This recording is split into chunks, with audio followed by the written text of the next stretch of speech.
I'm Operative Phoenix. I've been rehabilitating since after my car accident from a few years back. I love to fly aircrafts and do some educational activities on SL. In real life, I teach English to the Japanese people on and off. Today, it's a great pleasure for me to introduce our speaker, Dr. Yasuhiro Kotera. Dr. Kotera is an associate professor in mental health at the University of Nottingham and accredited psychotherapist. He's going to talk to us about various ways to feel well mentally across various cultures in his presentation titled Cultures and How We Feel Well, Making a Global Map of Mental Health Personal Recovery. Please refrain from questioning and commenting during the presentation. Dr. Kotera will be answering questions later because he is still new to Second Life. Now, welcome, Dr. Kotera. The floor is yours. Great. Thank you, Phoenix, for wonderful introduction. And as you said quite rightly, I'm new to Second Life and being fascinated about the lots of functions it can do. So I'm going to, oh wow, Phoenix is gone. I'm going to talk about my mental health research previously done and also what I'm currently doing. And from that, I'm hoping that I could introduce some of the practical mental health tips that you can apply in your daily life. So to speak, I think I should sit here. And let's start. So the title of my presentation is Creating Cultures and How We Feel Well, and Making a Global Map of Mental Health Personal Recovery. So it's about, apply. Okay. Oh, great. Okay. So what I see is that typing of what I'm saying. Oh, that's amazing. Okay. So it's about feeling well. And then in mental health research, traditionally, its focus is placed on feeling less bad, how to reduce negative symptoms. But my research focuses on feeling well, how you can enhance a quality of life or resilience and those kind of things. So let's start. And I have 3 questions for you. And the first one being that, do you care for yourself well? And I think you can respond to this from the 2 choice item I put front. Let me know if you can't. Yasu, Right. it is yes. currently upside down. Okay. I forgot to teach you how to turn it right side up.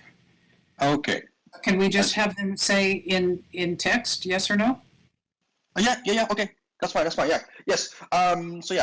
Please feel free to use chat box function to say, you think you feel you take care of yourself or care for yourself well, yes, or if not, no.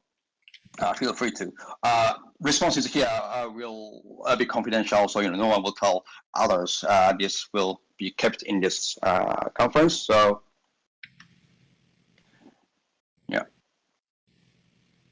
please feel free to say, you feel. Thank you.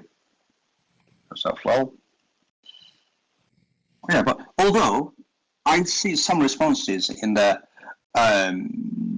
item, 3 people voted.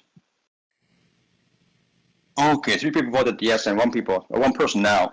Oh, two people says no. Anyone else? Please feel free to. There's no right or wrong answer, and then probably you can reflect on your life.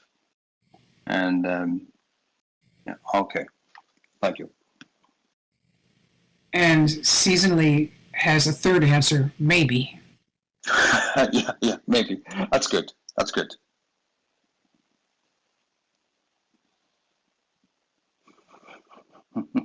Hello. That's maybe.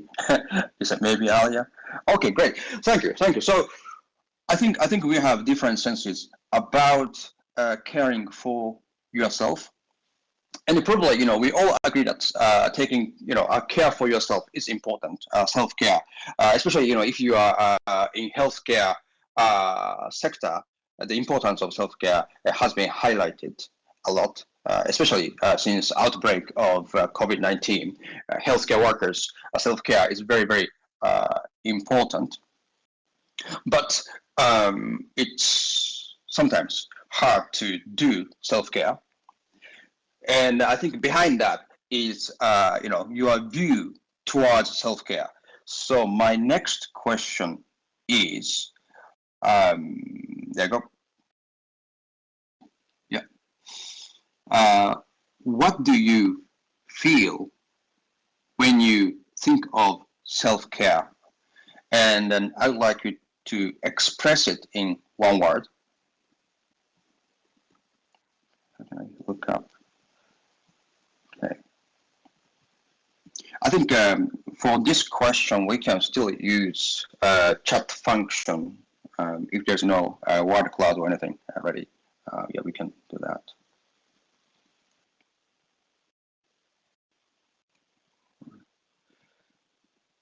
Maintenance. Oh, readiness.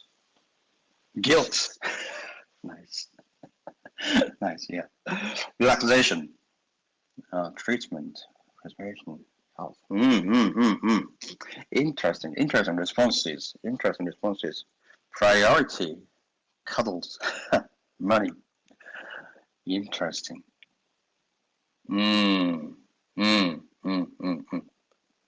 Very good.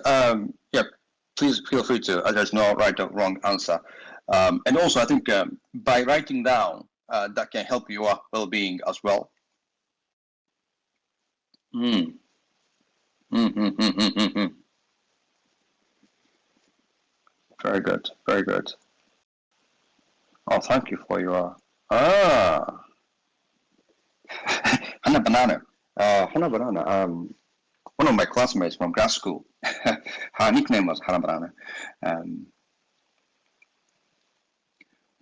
Okay, I think now responses are coming down. So let's workload management. Here, it refers to your workplace mental health. That's very, very important. Let's look back. If you still want to type in something, please go ahead. I'm just going to reflect on what we have got. They're all very interesting. There are some positive ones and also some negative ones. Negative meaning that doesn't mean it's bad. It's a negative one means that worry or those kind of things about self-care. Maintenance, that's very important. And also readiness, interesting. So this may mean that you are ready to do something. You're ready to engage something by caring for yourself. And we've got guilt, very, very interesting, especially research about caring professions, those who offer care for other people. These people tend to feel guilt, sometimes even shame about caring for oneself because they are trained to offer care for others. Therefore, they feel receiving care is sinful or something like that, which is not true.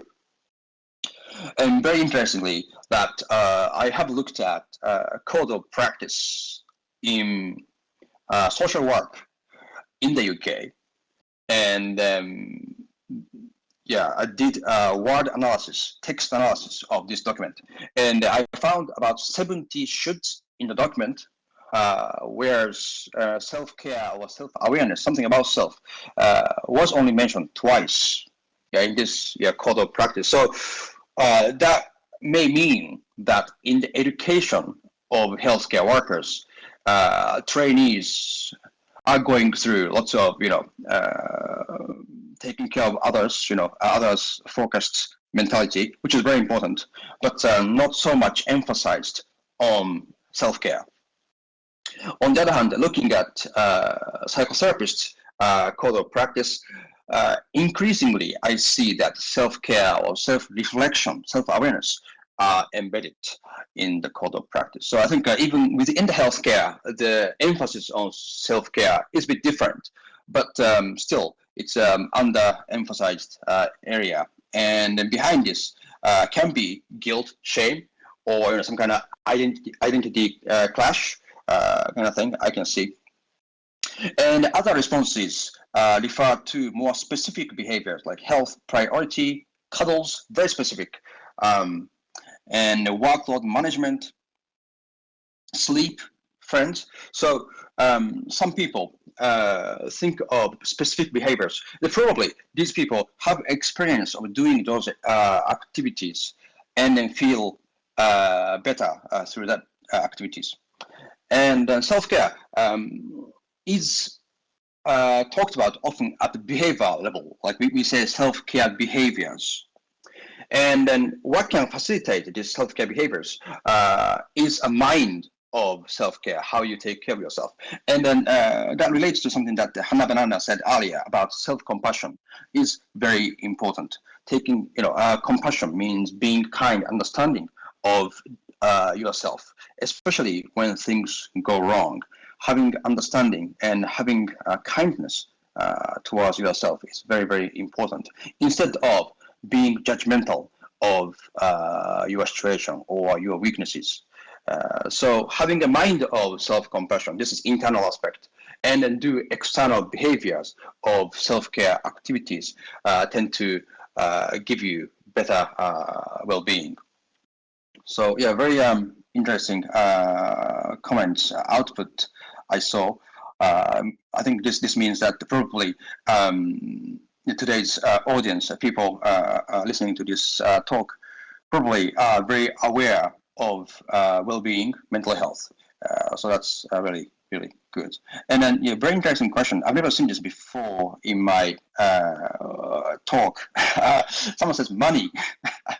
Yeah, I don't know if I can say name, but I think it's inside its discipline. So yeah, Marcus said money. It's very, very interesting. And then unsurprisingly, working as psychotherapist, especially, involved in couple therapy, yeah, more than half, maybe 80% of problems can be related to money issue. So I think having money is a very insightful comment. So thank you. Journaling is good. Here, yeah, there's something special about writing down. And then that includes, kind words toward yourself is also good to write down. If you have any good words for you to feel safe, for you to feel well, those words are good to note down, and so that you can that can help your mental health. So yeah, journaling is also helpful. Thank you for your very helpful comments. And then also, I think this exercise has another effect, which is that by looking at others' comments, other people can incorporate those self-care behaviors or mindset to their daily life. So it's good to share and brainstorm these ideas. So thank you. Okay. And next question, this is the last question of this ice breaking, is that which would be more important to you, feeling less bad or feeling better? Which one, yeah, you think is more important to you? Yeah, if you could use chat function, maybe. Yeah, I would like to know that.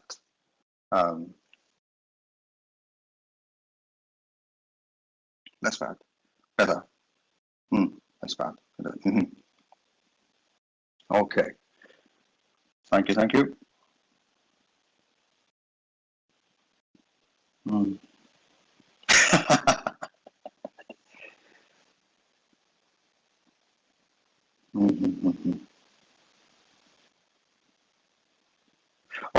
Thank you, thank you. So looks like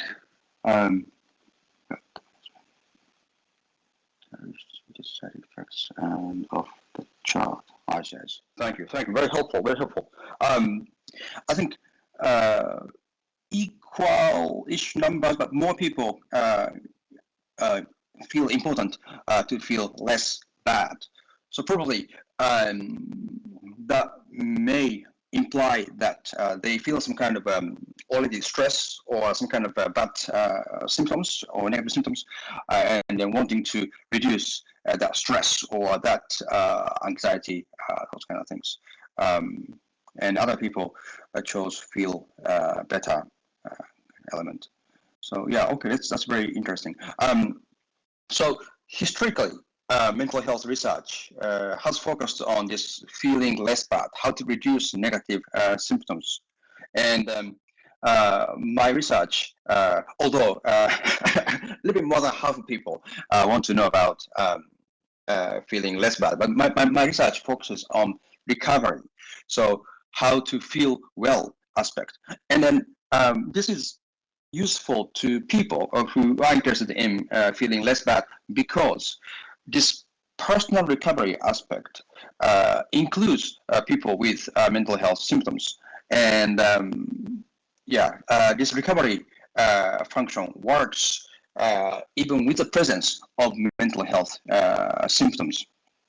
So yeah, I think this talk about mental health personal recovery will be beneficial to both of groups. So okay, it would be good to have better baseline when feeling bad returns. I see. So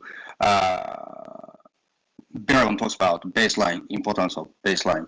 Yes, that's yeah. I think that's important aspect. And where is your common status of mental health? That's yeah, that's correct. Okay, good. Thank you for your engagement. I think it's great to hear what you think and also your thoughts about this. And briefly talking about my research environments, and let's see. Okay, how can I look up? how can I look up so that I can see slide while talking? Yasu, if you look on your controller, there are three thumbnails at the bottom. Yeah. The middle thumbnail is the one we're seeing. So we are currently seeing the University of Nottingham slide. Yes. Okay. Yes, that's correct. And I would like to look up myself. I want to see screen myself in this page. How can I do that? I see bottom of the screen. Yes. Yeah. You don't need to see that screen. You can see what we're seeing on the screen in the center. Yes. Yeah. How can I bring that to visible place? I only see the bottom of the. We see the whole thing. Right. Yeah. How can I see that? If you want to, you can click on the camera controls icon at the bottom. Right. Okay. Okay. And use the arrow. Yeah. Thank you very much. Okay, Sure. Great. Now I see it. Okay, great. So this is my research environment. What is this move? Okay. All right. So I do research at University of Nottingham, and it's a very historical university. So been there for about more than 200 years. And the motto of university is that a city is built on wisdom. So as you can think from this motto, that university is very research focused and a very international university that has 46,000 students and 7,000 staff. And then those who don't know where university is, it's kind of halfway between London and Manchester. That's area called Midlands. That's University of Nottingham. And then, yeah, my team is focusing on recovery, personal recovery. So personal recovery means that focus is placed on quality of life and resilience. It's about social, psychosocial elements of person instead of a clinical medical recovery model. And then we have diverse members of 18 researchers, and then often do international research collaborations. And we value this lived experience and also patient public involvement. We got award for public involvement award last year. So we believe that research lived experience and also public view is very important. Okay, next one, please. Okay. And these are three projects that are actively ongoing now. First one we call NEON. NEON is a collection of recovery narratives that stored archived online, and people log into this online platform and then engage with recovery stories, recovery narratives of mental health recovery. Yeah, yeah, we have text, articles, and videos, audios, and sometimes art to show mental health recovery. And people listen to or read or watch people's recovery stories and then feel more hope for recovery. And that's and also enhanced quality of life and the meaning in life. That's the impact of NEON. So yeah, we've just finished a trial of this tool, and we are planning to do implementation study. So implement NEON in daily life to see the effects. And next one is Recollect. It's a recovery college trial. And then some of you probably know that recovery colleges, that's learning-based mental health support. So people learn about mental health, and then that helps improve their mental health. And then, yeah, we are assessing the impact of recovery colleges internationally. That's that's a Recollect project. And Upsize is peer support. So similar to Recovery College, but peer support of mental health. And this is also international projects, and seeing that having a peer is who also have lived experience of mental health problems and recovery. Having peer, how that helps service users' mental health. So these are three actively ongoing projects, and then probably you can see that we often use our focus is placed on personal recovery, how to enhance the quality of life even with the presence of mental health symptoms. That's our consistent theme. Next one, please. Okay. And my project is about a global map of mental health personal recovery. This means that we are going to look at what people think about this mental health personal recovery cross-culturally. So going to different countries and looking at what is important to them in local culture, and then make a map of world map of personal recovery. And then let me see. And the purpose of this is that because today mental health is a global concern, and also globalization is advancing. For example, in the UK, about 1 person in 20, 20% of people in the UK, 70 here, were born outside of UK. So the number of migrants is increasing, and that's true in other countries. So that culturally, minority groups often do not receive full care of mental health because of cultural differences. So through this project, we are hoping to address this knowledge gap. And the next concept is weird countries. Some of you probably here know that WEIRD stands for Western educated, industrialized, and rich and democratic countries. And in mental health research currently, about 96% of research participants are from weird countries. But to the global population, the population of those countries only account for 12%. So in mental health and social science research, but a majority of participants are from weird educated countries, but those people only account for 12%. So mental health status of other areas, non-weird countries, are needed to find out. So this project also can address that gap. And then poor mental health service for minority culture groups is globally cause for concern, because these people often have lower uptake and also negative mental health outcomes, and also increased cost in order to help people in these cultures. And then last point is that need for cross-cultural understanding in mental health care is needed, especially, I guess it's true, thinking about exporting mental health intervention to middle and low income countries, because they don't have resources to do rigorous trials. So from that perspective, understanding mental health cross-culturally is important. Okay. Good. All right. So, okay.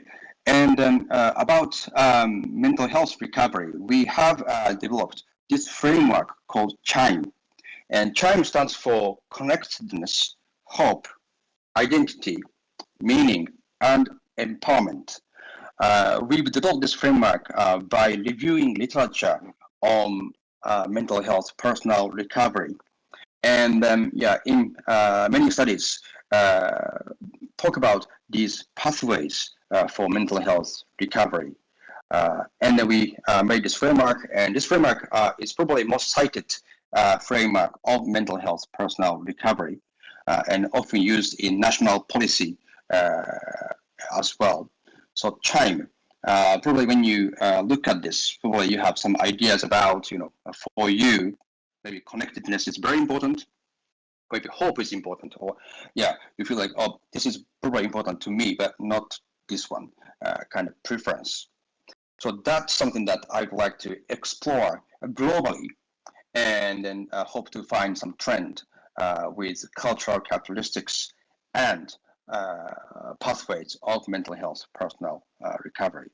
And we also have developed a measure, a scale, questionnaire to identify which of 5 pathways is most important to respondents of the scale. So that's going to be used. Yeah, so I think probably, as you look at this, probably you may be already thinking about, which may be very important to you. Like, if you feel well, to think about connectedness, or, for you, meaning is very important.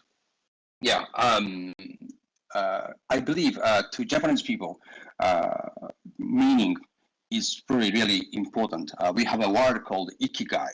It's roughly translated as meaning in life. So I think meaning may be important. And connectedness is popular among individualistic countries. That kind of makes sense, because they've been taught, educated to be independent is really, really important. And then in back of that is that the lack of connection, maybe, so that through connectedness, they feel better on mental health. On the other hand, connectedness in collectivistic culture may have different implications. They may feel too much connectedness, or they may think that comes with obligations, relationship obligations. So not necessarily positive view towards connectedness. So like that, culture and these 5 pathways, there seems to be some relevance. So that's what I'd like to explore. Next one, please. Yes. And this is an example of how to present findings. And this is hypothetical numbers, but for British people, they often talk about, in recovery research, talking about connectedness is very, very important. But I think for collectivistic Japanese people, probably meaning is important to them. So yeah, we are going to present results like this, and also as I showed earlier about global map of mental health, and they're showing that way as well. And this is useful not only internationally but also domestically in the country, that to address this service gap between for minority culture groups. So how to use this is that in the UK, clinicians and researchers can learn how to adjust mental health treatment to culture minority groups instead of judging them as weak or inadequate. Part of my research explores mental health shame about mental health problems. And shame is really about feeling weak or inadequate because of something that could violate standard, which is often unwritten.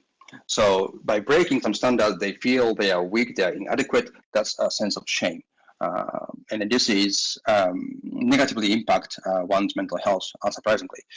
So by having this scale, we have more understanding, compassionate view to mental health. And also, service users can use this map to identify, to find out what is most important to them. And then, once you find out what's important to your personal recovery, you can discuss with healthcare professionals what to be emphasized in the treatment. So, for example, if you find that hope is very important to your recovery, then you can discuss with your therapist, for example, to say that for me, hope is very important. So, in each session, there's some kind of a hope focused talk would be helpful. That kind of request. That's really good because service user engagement, client engagement, is very important for successful treatment.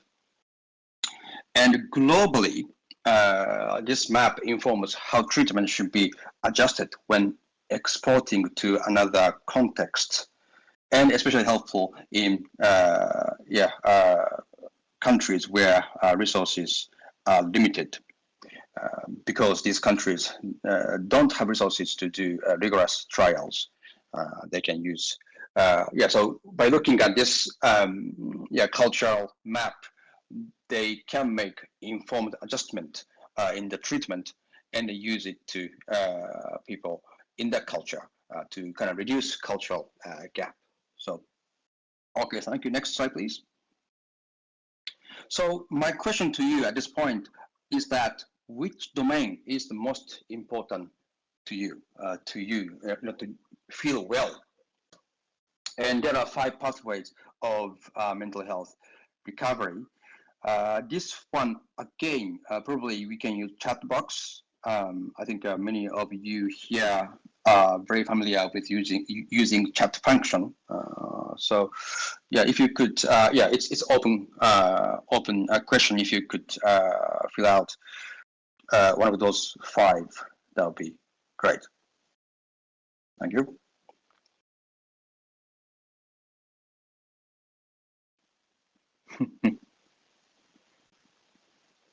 Mm.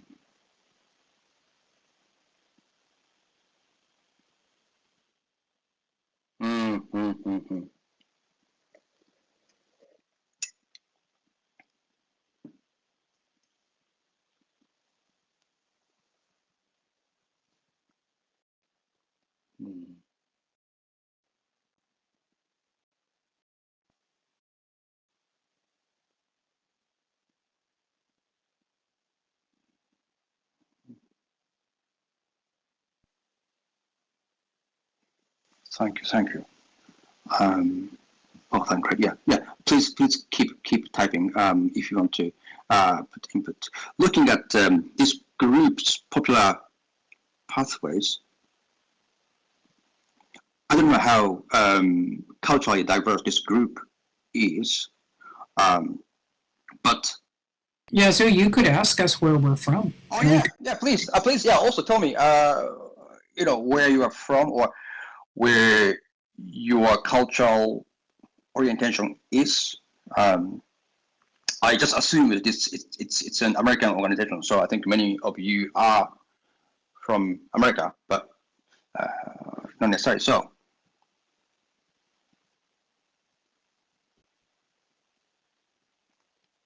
Oh, interesting. Yeah, and then I think second step of this research, it's going to be about local area in one country. So as probably you know that in the states, within the states there are different cultures, and then it's important in cross-cultural studies to find good comparator. Yeah, without comparator we can't really talk about anything. A good example is Ireland. Question about, is Ireland collectivistic or individualistic?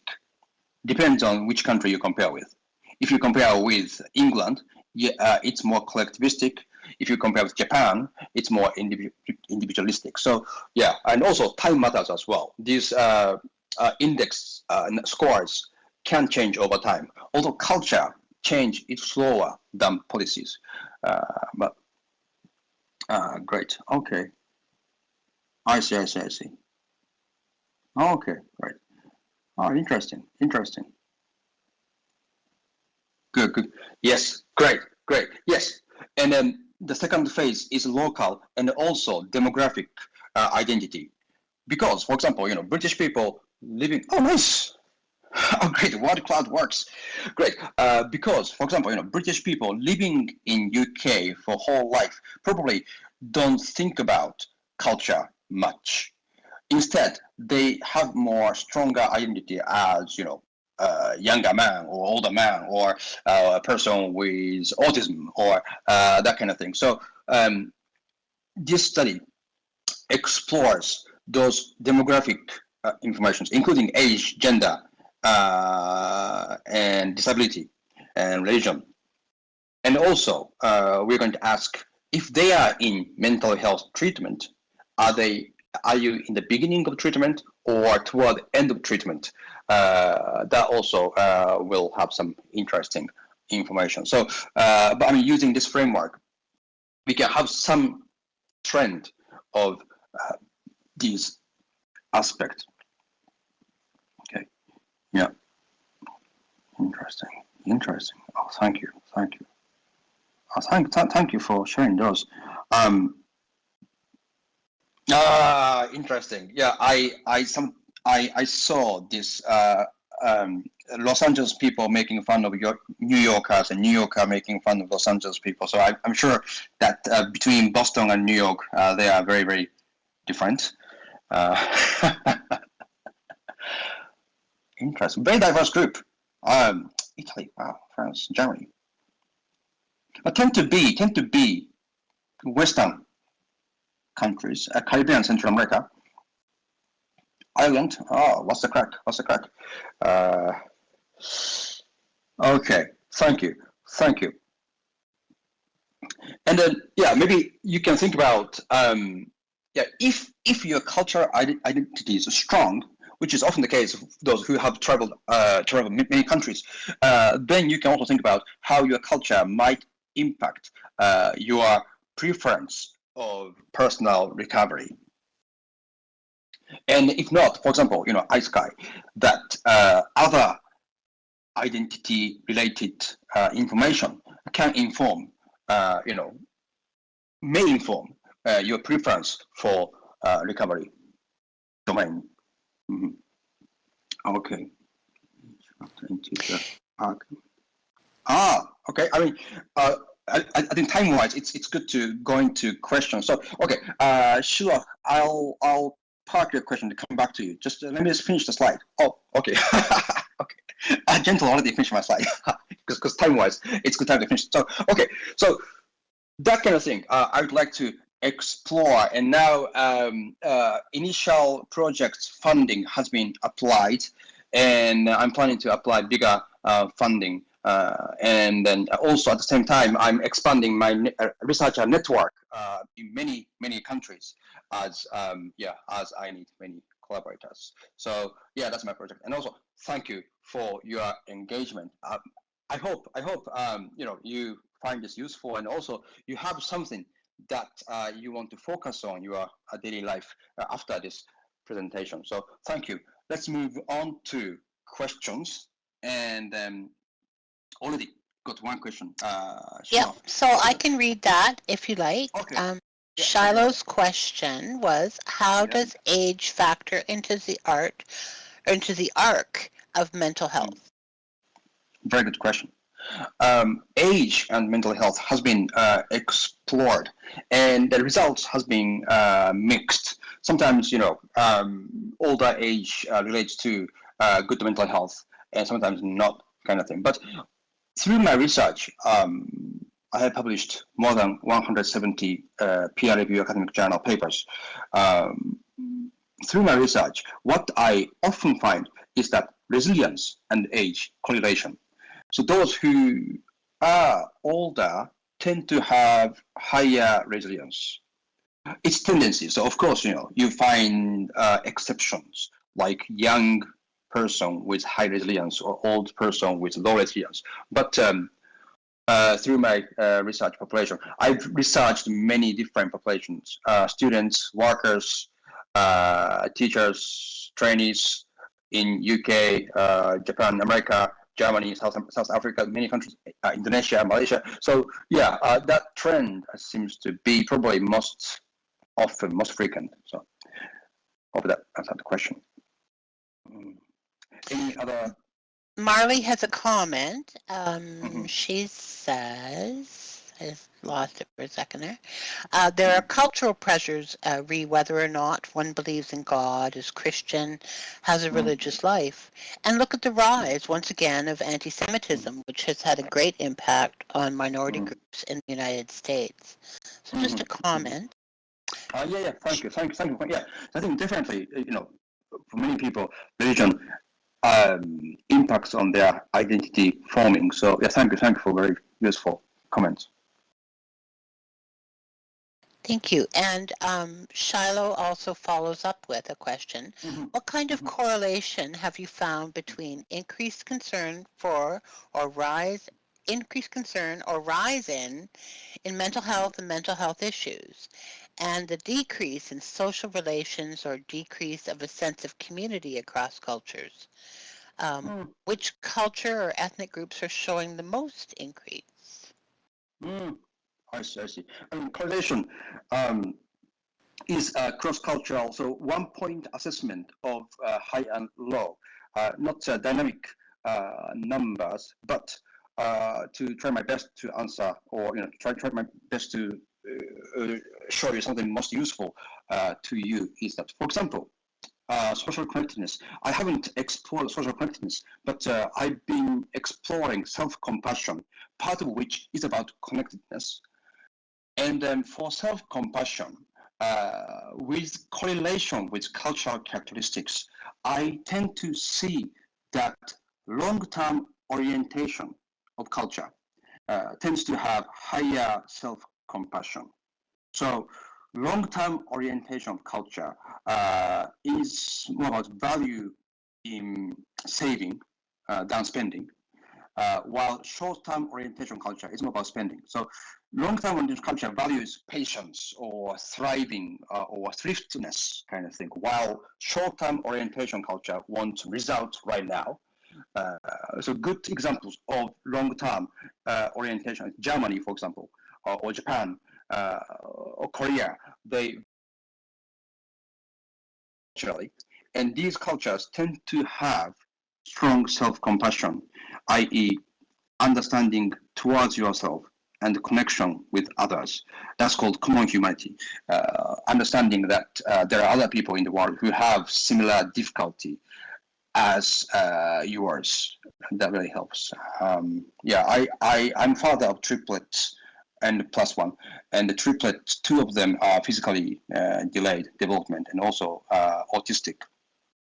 And then at night, they don't sleep, and we have sleeping specialists, and we've done everything: light therapy, smell therapy, medication therapy, and all therapy. Nothing works. So at night, my wife and I take shifts at 2 a.m. change. But the boys just cry hysterically every hour. And yeah, we had really low place in life. But this common humanity aspect really helped me. That recognition that there are many other people in the world who may be in similar situation to me. That really reduced my stress. So I think that's part of connection, social connection aspect that works. Yeah, self-comment. So anyway, thank you for very, very helpful question. Okay, we have two more questions. We have one from that sort of follows from what you were just talking about. A question from Hazel. Hazel says, sorry that I didn't understand everything or forgot some part, but which countries did you study? Oh, okay. Thank you. Thank you for very cross-cultural researcher-ish question. Great. So, okay. Japan, US, Netherlands, UK, of course, I'm here. So, and Germany, South Africa, Indonesia, and Singapore, Malaysia, Nepal, where else? Afghanistan, just published 2 papers from that. Yeah, probably those. I may be forgetting anything. Germany and Ireland. Yeah. Yeah, those countries. You can easily find my publication records. It's public. Google Scholar, my name. Then you can find list of studies. But if you are interested in some country which I haven't studied, and you have some network, please let me know. We're happy to discuss. Well, and then further to that, Gentle asks, thank you for sharing your research, Yasu, and in your brief experience in Second Life, are you seeing a value in it as a research venue? Yes, very much. So yeah, I will report to my team. That was very unique experience. Although my poor IT skills were clearly demonstrated, but warm support from Gentle and others highly appreciated. So yeah, thank you. But I think this is a useful platform, and people all over the world can get together. That's amazing. So. And finally, I think this will have to be the last question. We have a question from, I lost it. There we go, from Veronica Nightfire. As a peer support specialist, I would love to hear a bit more about your research with peers. Great. Okay. Yasu, could you put your email up? You've got your Twitter on the slide, but could you type your email into the nearby? Of course. Okay. I think that's a good way for people to contact you. Okay. Yeah. Yasuhiro Kotera, Nottingham. Yeah. Okay. Great. Wow. Peer support specialist. Okay. Yeah. Peer support specialist. Okay. Of course. So first one is that exploring a mechanism of peer support work. This is under-researched area. That like there are a couple of theories proposed, like social comparison theory or modeling of peer is good. But I believe, because I'm a compassion researcher, I believe there is an element of common humanity working in peer support. That service users, mental health, who are distressed with mental health, work with peer who have recovered from mental health, and then through similar experience, they know that I'm not alone. It's not only me that's suffering from this problem or this situation. This person right in front of me overcame that problem. Therefore, I can also do the same thing. That's, I think, common humanity can explain that aspect. And another study, there are many, but another one that I'm about to submit paper to Lancet is that recovery college, but that's kind of has some function of peer support of 28 countries, and looking at how this practice is based on weird country values, not picking up much of other values. So how it can be developed to enhance global impact. And then other I can't remember. So peer support is very interesting, and I think from self-compassion or compassion lens, it can be analyzed more about this, how we feel well. So I hope that answered your question. Hope that was helpful. Okay.